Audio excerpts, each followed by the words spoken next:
What if one of the biggest reasons you're not making progress has nothing to do with laziness, lack of discipline, or a lack of talent?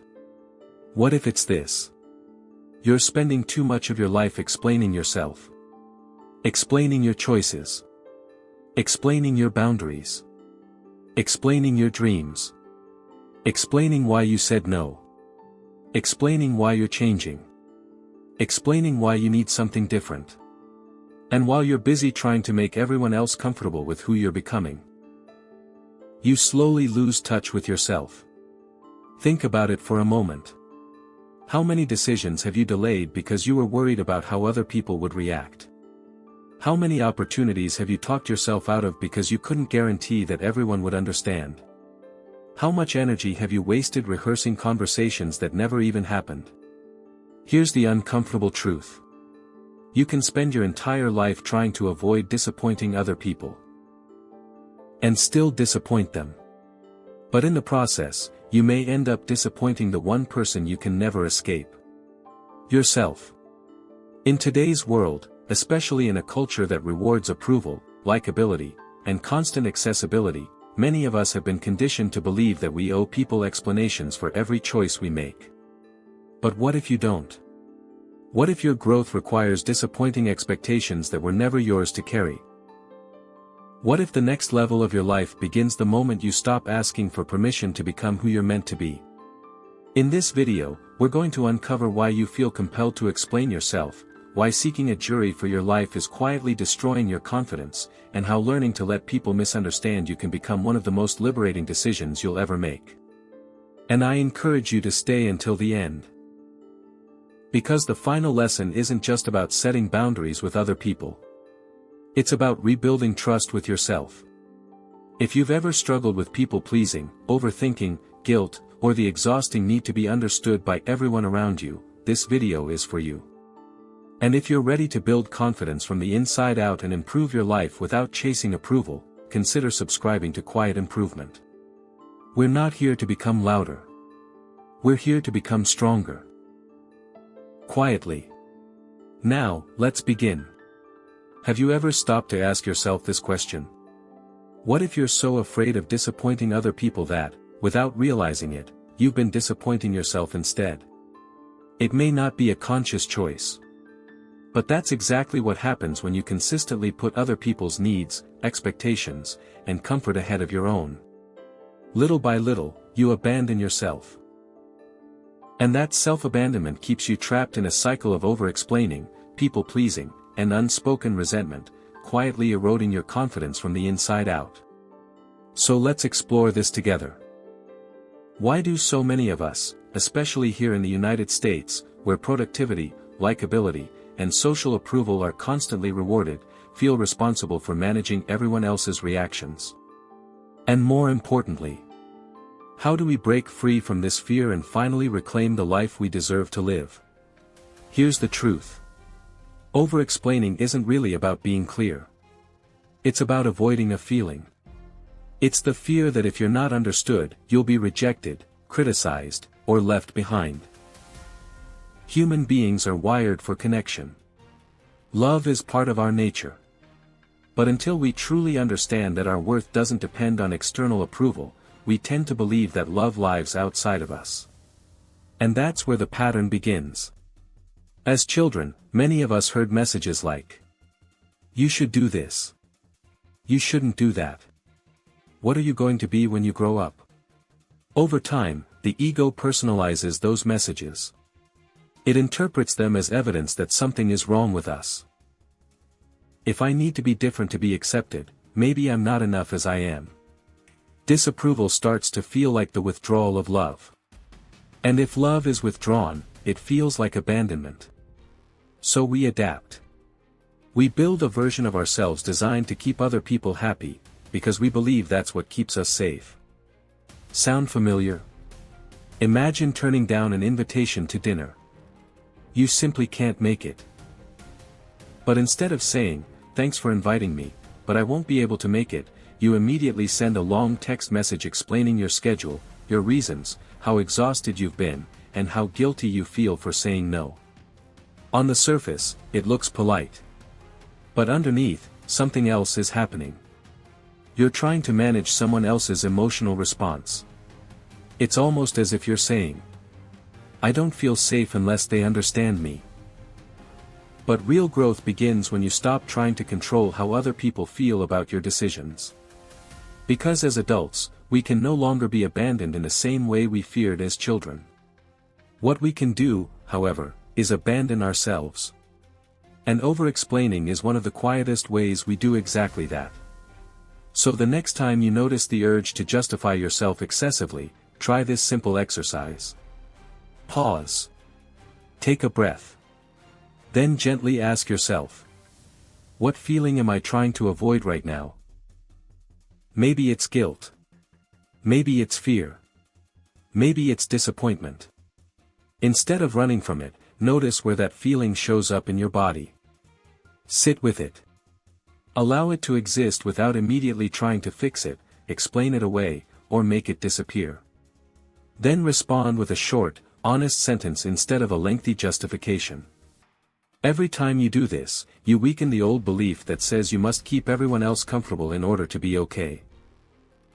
And little by little, the need to over-explain begins to fade. There's another piece to this puzzle that many people overlook. Low self-esteem. When you don't fully trust your own abilities, judgment, or worth, you're far more likely to seek validation from other people. Their opinions become the mirror through which you see yourself. You become preoccupied with how you're perceived. You start shaping your choices around approval rather than authenticity. And eventually, pleasing others becomes more important than honoring your own needs. The fear of criticism becomes overwhelming. The fear of rejection becomes unbearable. And before you know it, you've built a life designed to avoid disappointing everyone else, except the person who has to live it. You. That's the vicious cycle. Low self-esteem leads to seeking validation. Seeking validation leads to self-abandonment. Self-abandonment weakens your identity. And a weakened identity drives you right back into seeking approval. But here's the good news. Cycles can be broken. And breaking this one starts with a simple act of courage. The courage to prioritize yourself. The courage to trust your own judgment. The courage to disappoint someone else occasionally, rather than continuously disappointing yourself. Because the truth is this. You don't owe the world a constant explanation for becoming the person you were meant to be.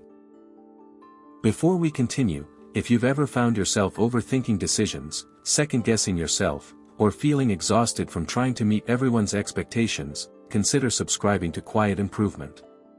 This community is for people who are learning to trust themselves again, build confidence from within, and create a life that feels authentic, not approved by committee. Now, let's keep going.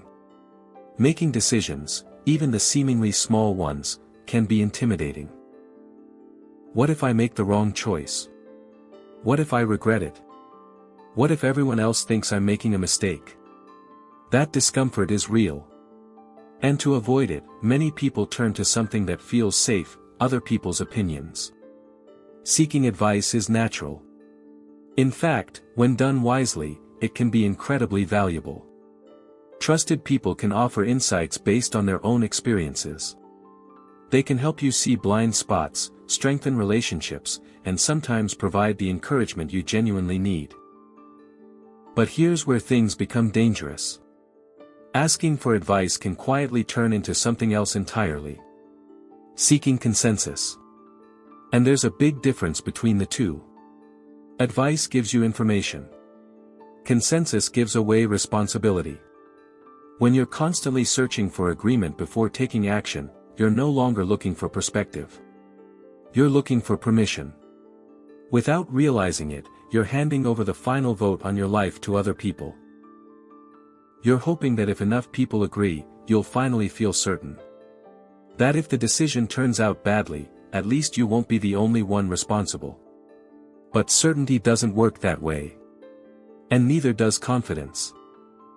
Because every time you outsource your decisions, you miss an opportunity to strengthen trust in yourself. You stop practicing the very skill you're trying to develop. You ignore your own wisdom. You silence your intuition. And sometimes, you end up following advice from people who don't have the experience, understanding, or context to guide the life you're actually trying to build. Now, let's talk about something even more destructive. Judgment. In some ways, judging others is part of being human. Our brains naturally assess situations and people. It's a survival instinct. As long as you're willing to remain open-minded and reconsider your initial impressions, there's nothing inherently wrong with forming opinions. But what truly concerns me is how mercilessly we judge ourselves. Think about it. When you judge someone else, they don't hear every negative thought running through your mind. But when you judge yourself, you hear every word. You feel every emotion. And every criticism lands directly on your own heart. We judge ourselves constantly. Take appearance, for example. Maybe you've looked in the mirror and thought, you need a haircut. You've gained weight. That outfit doesn't look good on you. Sound familiar? And it doesn't stop there. We judge our actions too. Every time we fall short of the person we want to be. Every time we procrastinate. Lose our temper. Break a promise to ourselves.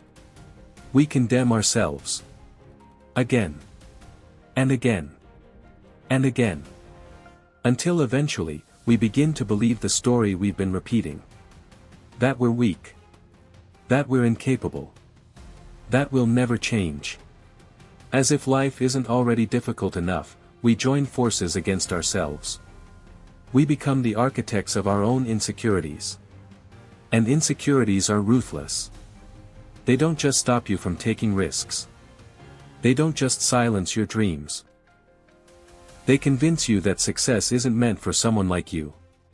They make you distrust your own potential. They teach you to fear your own reflection. But here's the truth. Even if there is something about yourself that genuinely needs improvement, and there probably is, because all of us are works in progress, you can do something about it. You can choose to grow. You can choose to change. If you're unhappy with certain habits, work on those habits. If there's an area of your life that needs discipline, practice discipline. If your actions don't align with the person you want to become, start making different choices. It's within your power. Maybe not overnight. But absolutely over time. If there are things you keep doing that you wish you had the strength to stop doing, then make the decision to stop. And keep making that decision. Every single day. Because repetition shapes identity. Eventually, you'll start believing the promises you keep to yourself. The same principle applies to positive actions. If you want to exercise more, read more, speak up more, set boundaries more often, you must keep that internal conversation alive. The reason many of us slip back into old patterns isn't because we're hopeless. It's because we stop reminding ourselves who we're trying to become. Our inner voice goes silent. And in that silence, impulse takes over. Then we judge ourselves for failing. We label ourselves as weak. And eventually, we give up. But it doesn't have to end that way. Starting today, speak to yourself with the same compassion you would offer a close friend. Encourage yourself. Correct yourself without cruelty. Hold yourself accountable without humiliation. And most importantly, stop looking for a jury to decide whether your life choices are acceptable. Because the only approval you'll carry with you for the rest of your life is your own. And learning to trust that voice may be one of the most powerful decisions you ever make. When we base our choices on what other people might think, we're often doing something we don't even realize. We're trying to manage anxiety through the illusion of control. The mind convinces us that if we say the right thing, explain ourselves well enough, and carefully manage how people perceive us, we can guarantee their approval. So we rehearse future conversations. We replay old interactions. We analyze what we should have said differently. We predict how people might react. And then we adjust ourselves accordingly. At first, it seems harmless. Even responsible. But over time, this habit becomes self-erasing. The line between, what do I actually want, and, what will other people approve of, slowly disappears. Instead of making decisions based on authenticity, we start making decisions based on avoiding disapproval. And that's exhausting. Because maintaining that version of yourself requires constant effort. Many people end up splitting themselves in two. There's the version they present to the world. The agreeable one. The impressive one. The one they hope won't be rejected. And then there's the authentic self. The one with real opinions. Real desires. Real dreams. A version that slowly becomes quieter, lonelier, and less developed because it never gets permission to exist. Why does this happen? People who constantly worry about how others perceive them often carry deep levels of internalized shame and self-criticism. Some fear disappointing others. Others fear disappointing themselves. And many fear something even deeper. The possibility that they might not deserve compassion unless they've earned approval first. Over time, that shame can become heavy. It can feed anxiety. It can contribute to recurring sadness. And it strengthens the belief that your worth depends on external validation. A cycle that keeps repeating itself. But it's important to bring balance into this conversation. This isn't about becoming indifferent to everyone around you. It's not about ignoring feedback or pretending that relationships and reputation don't matter. Especially in a society like the United States, where trust, credibility, and social connection can influence opportunities and success. The goal isn't to stop caring completely. The goal is to stop allowing fear to become the compass for every decision you make. Healthy confidence begins with healthy boundaries. Mental boundaries. Learning to recognize where your mind ends and someone else's begins. Being able to say, this is what I think. This is what I feel. And whatever they think belongs to them. One of the most powerful questions you can ask yourself is this. What do I believe? What do I truly feel? And if someone misunderstands me, can I survive not knowing exactly what they think? At first, that uncertainty feels uncomfortable. Maybe even terrifying. But confidence isn't built by eliminating discomfort. It's built by learning that discomfort won't destroy you. It takes practice. It takes self-compassion. It takes courage. But the ability to tolerate being misunderstood is often the exact place where genuine self-trust begins to grow. Eventually, the question changes. You stop asking, what are they going to think about me? And you begin asking, what do I think about myself, knowing that I acted in alignment with my values? That shift changes everything. Because that's what freedom actually looks like. Not a life where everyone understands you. Not a life free from criticism. But a life guided by your own internal compass. A life where your decisions reflect who you truly are. Even if some people never fully understand your choices. So let them misunderstand you. Let them have incomplete information. Let them tell stories about who they think you are. You don't have to interrupt your growth to correct every assumption. You don't have to explain every boundary. You don't have to earn everyone's approval before moving forward. Because your peace is worth more than their permission. And if there's one thing I hope you take away from this video, it's this. Stop outsourcing your confidence. You don't need a jury for your life. You don't need unanimous approval.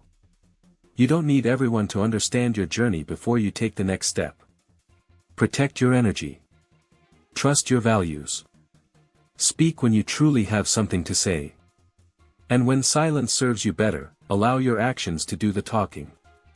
If this message resonated with you, and you're committed to becoming calmer, stronger, and more intentional in the way you live your life, consider subscribing to Quiet Improvement.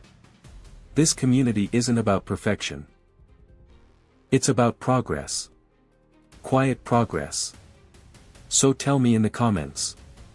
What's one thing you're going to stop explaining to other people starting today? I'd genuinely love to hear your thoughts. And before you go, remember this.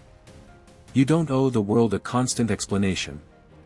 You owe yourself honesty. You owe yourself courage. You owe yourself the chance to become the person you were meant to be. Keep improving quietly. Keep trusting yourself. And keep moving forward. Even when not everyone understands why. Thank you for spending this time with me. Take care of yourself. And I'll see you in the next video.